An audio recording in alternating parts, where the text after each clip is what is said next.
Você quer aprender gramática de um jeito novo ou para passar em concurso público? Se sua resposta foi a segunda, então este vídeo é para você. Mas se foi a primeira, também. Eu sou o professor Adilson Jardim e estou aqui para te contar o jeito certo de se estudar a gramática.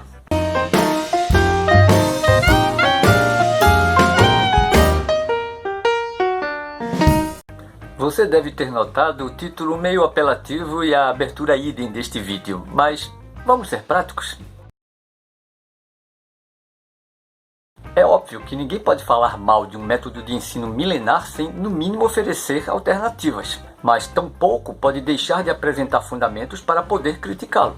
Nos vídeos anteriores, eu mostrei a você que a gramática não se resume a um jeito certo de ler e escrever textos. Ela é também uma forma de pensar e articular as ideias através da fala e da escrita da língua que você aprende. É também um instrumento que nos ajuda a nos comunicarmos. Mas não apenas isso. Vou te mostrar como a gramática também é uma maneira de estudar a língua nas suas diversas formas de comunicação. E como existem gramáticas diferentes de acordo com os objetivos de estudo da língua. Mas antes, quero pedir a você para dar uma força ao canal curtindo este vídeo e acionando o sininho das notificações. Assim você saberá quando houver um vídeo novo no canal. Já falei para você que a gramática é um instrumento que mostra como a língua funciona. Aquela gramática que nós conhecemos na escola é um instrumento que descreve a língua como um conjunto de normas que devem ser seguidas. E essa é uma das fórmulas do fracasso escolar da maior parte da população e, consequentemente, o motivo de sua péssima performance em concursos públicos. É necessário entendermos que nenhuma língua é uniforme. Pelo contrário,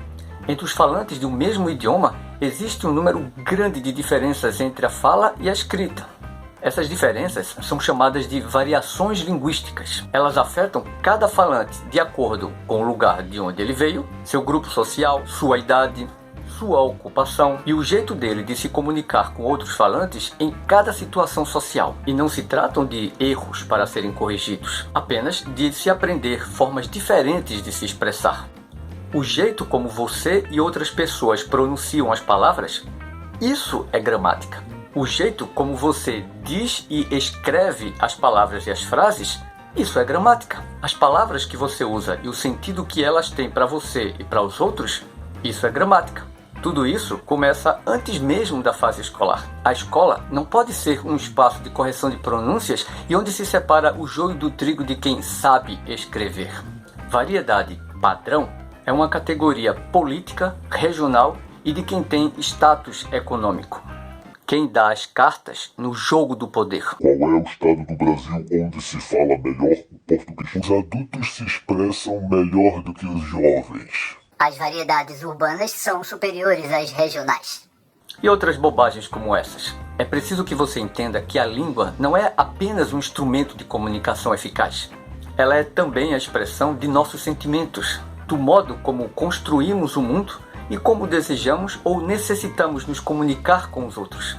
Se existem regras para a língua, elas estão ligadas à situação de comunicação em que você se encontra, com quem você fala, o tipo de linguagem adequada às normas de cortesia e formalidade, de acordo com o grau de informatividade da mensagem que você quer passar e os efeitos que desejamos produzir nos outros. Os linguistas chamam isso de variedades situacionais. E não vamos nos esquecer que nós também temos nossos hábitos e costumes linguísticos que devem ser respeitados pelos outros falantes. Estudar as estruturas formais da língua, caso da sintaxe, não é a única coisa que nos torna bons de fala e escrita. Em termos de comunicação, a gente só se faz entender quando sabe com quem está falando.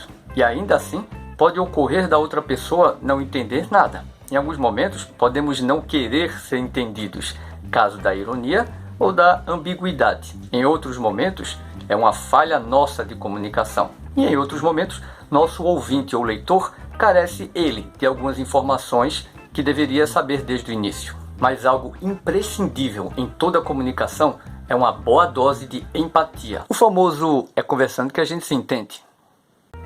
Todas as línguas têm sua própria gramática. Mesmo se o falante não sabe ler nem escrever, ela segue as regras determinadas pelos falantes de sua própria comunidade linguística. Ô menino, eu tô falando grego por acaso? A gramática normativa geralmente é elaborada pelas academias de letras de cada país. Ai, meu São Machado de Assis, que alegam reproduzir os usos linguísticos correntes de cada população, geralmente a norma dos falantes cultos. Mas existem gramáticas que estudam as línguas sem o objetivo de prescreverem regras. A gramática descritiva descreve os usos da língua em situações reais de fala, como cada grupo social atualiza todas as formas gramaticais de que necessita. A gramática histórica analisa as transformações de uma língua e o funcionamento de suas regras ao longo de um tempo. A comparativa coloca lado a lado línguas diferentes, mas com certo parentesco histórico. O português, o italiano e o francês, por exemplo, têm a mesma origem no latim. Essa é uma maneira de entender por que a gramática e até muitas palavras dessas línguas são tão parecidas. Durante o século XX, outras gramáticas foram surgindo. Seus teóricos desejavam estudar a criatividade das pessoas e sua maneira de compreender e falar frases novas. São gramáticas que estudam a competência linguística. Há teóricos que apostam em regras comuns a todas as gramáticas, e muitos que procuram entender se o sentido do texto está na estrutura gramatical ou na capacidade dos falantes.